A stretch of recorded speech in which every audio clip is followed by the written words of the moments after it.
किती मस्त झालेलं आहे दोन्ही साईडने. आता आपण बघा किती कुरकुरीत आणि मस्त सँडविच तयार झालेलं आहे. तुम्हाला सुद्धा बनवायचं आहे. नमस्कार, मी मंजुश्री ब्लॉगमध्ये तुम्हा सर्वांचं पुन्हा एकदा खूप खूप स्वागत आहे. चला तर आज आपण अगदी बाहेरच्या मिळतं तसंच जे आहे ते कुरकुरीत सँडविच कसं बनवायचं ते पाहूयात. आणि अगदी सोप्या पद्धतीने मी माझ्या घरी कसे बनवते तुमच्यासोबत शेअर करणार आहे. हे सँडविच या पद्धतीने एकदा करून बघा. चवीला खूप मस्त लागतं आणि झटपट तयार होतं.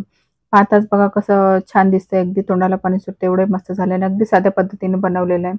तर सगळ्यात पहिले मी एक बाउल घेतला आणि त्यामध्ये काही जे आहे ते सॉसेस मिक्स करणार आहे. तर सगळ्यात पहिले इथे मी पिझ्झा सॉस जो आहे तो मिक्स करते. जवळपास 1 मोठा चमच मी पिझ्झा सॉस घेतलेला आहे. त्यानंतर आपल्याला लागणार आहे ते मेयोनीज. तर मी ते मेयोनीज सुद्धा 1 मोठा चमच जे आहे ते यामध्ये टाकून घेतलेलं आहे. आणि हे सॉसेस अगदी कुठेही आपल्याला किराणा दुकानात सहज उपलब्ध होतात. अगदी 30-40 रुपयापर्यंत मिळून जातात. त्यानंतर आपण यामध्ये टाकलेलं आहे थोडंसं चिली फ्लेक्स आणि पिझ्झा सिझलिंग. आता हे पॅकेट सुद्धा अगदी सहज 10 रुपयापर्यंत मिळून जातात. कुठे पण कुठल्याही किराणा दुकानामध्ये. त्यामुळे चव खूप मस्त लागते. त्यानंतर मी थोडंसं जे आहे ते टोमॅटो सॉस टाकला, अर्धा चम्मच जे ते लाल तिखट टाकले आणि मीठ टाकलेलं आहे. तर आता हे सगळं छान मिक्स करून घेऊया. आता इथे आपल्याला काही जे आहे ते आपण आपल्या आवडीनुसार भाज्या मिक्स करू शकतो. त्यासाठी मी थोडंसं चटणी मीठ यामध्ये ॲड करून घेतलेलं आहे. तुम्हाला जर अगदी फिकच पाहिजे असेल तर नाही केलं तरी सुद्धा चालेल. आता त्यानंतर मी यामध्ये टाकणार आहे थोडासा कांदा. कांदा बारीक चिरून घेतला तो सुद्धा ॲड केला आणि थोडंसं टोमॅटो सुद्धा यामध्ये बारीक चिरून मी टाकून घेतला. ते सगळं मिक्स करून घेतलं.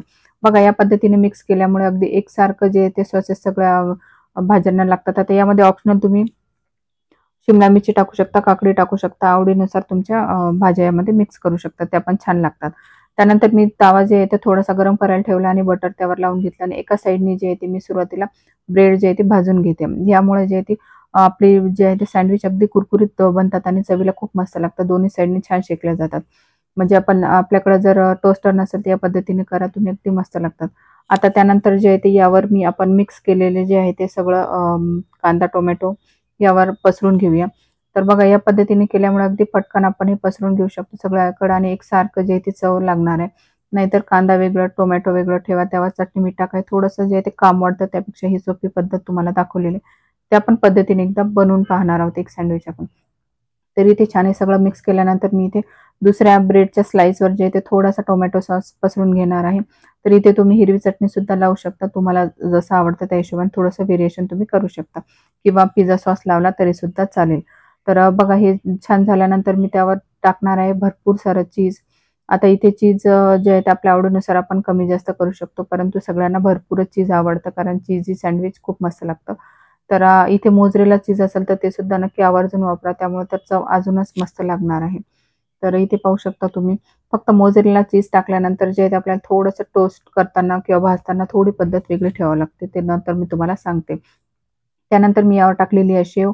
तर ही टोटल ऑप्शनल आहे. तुम्हाला आवडत असेल तर टाका, नाहीतर नाही टाकली तरी चालेल. परंतु आमच्या इथं अशा पद्धतीने मी करते नेहमी, त्यामुळे मुलांना हेच आवडतात. त्यामुळे मी या पद्धतीने केलं. आता हे रेडी झाले. त्यावर मी दुसरा ब्रेड ठेवून घेतला आणि आपलं सँडविच जे आहे ते भाजण्यासाठी तयार आहे.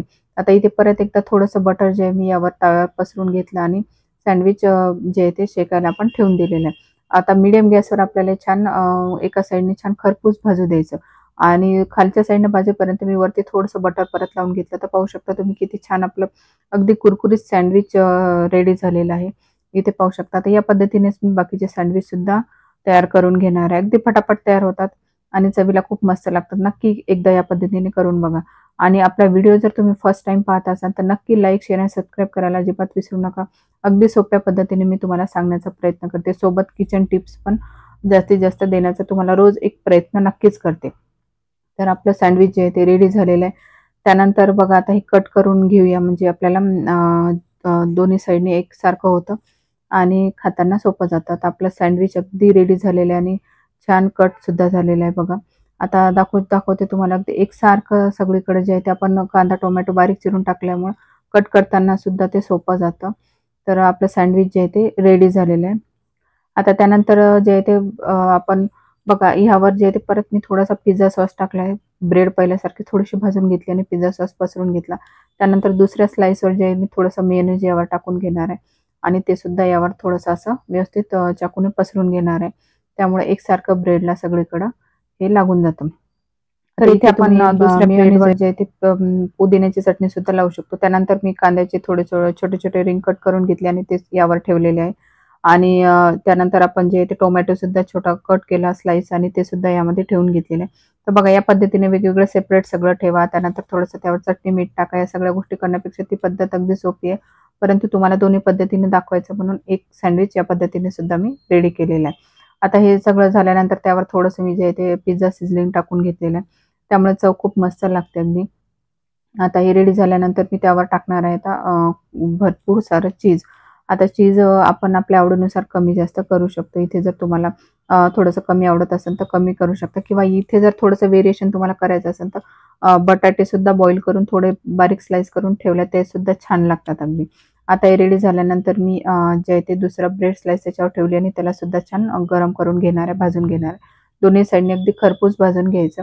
थोडासा याला वेळ लागतो जास्त, अगदी चवीमध्ये सुद्धा थोडासा फरक पडतो. त्या पद्धतीने पहिल्या पद्धतीने केलेले सँडविच आहे ते अगदी मस्त तयार होतं बाहेरच्यासारखं. त्यामुळे नक्की त्या पद्धतीने करून बघा. तर इथे हे सुद्धा कट करून दाखवते तुम्हाला. अगदी परफेक्ट झालेलं आहे हे सुद्धा. तर पाहू शकता अगदी परफेक्ट रेडी झालेलं आहे. परंतु मुलं यामध्ये काय करतात, ते टोमॅटो स्लाइस काढतात, कांदे काढतात. त्या पद्धतीने जर केलं आपण पहिल्या पद्धतीने तर मुलं अगदी पूर्ण जे आहे ते खातात व्यवस्थित. त्यामुळे नक्की त्या पद्धतीने करून बघा. तिथे आपलं सँडविच अगदी रेडी झालेलं आहे, पाहू शकता. तर तुम्ही सुद्धा नक्की ट्राय करा आणि तुम्हाला ही रेसिपी आवडली असेल तर जास्तीत जास्त लाईक, शेअर, सबस्क्राईब करायला अजिबात विसरू नका. तुम्ही सुद्धा नक्की करा. या व्यतिरिक्त अजून कोणते तुम्हाला रेसिपी हवे असेल ते सुद्धा नक्की सांगा. आणि भेटूया पुन्हा एकदा अशाच छान खमंग रेसिपी सोबत. तोपर्यंत बाय बाय.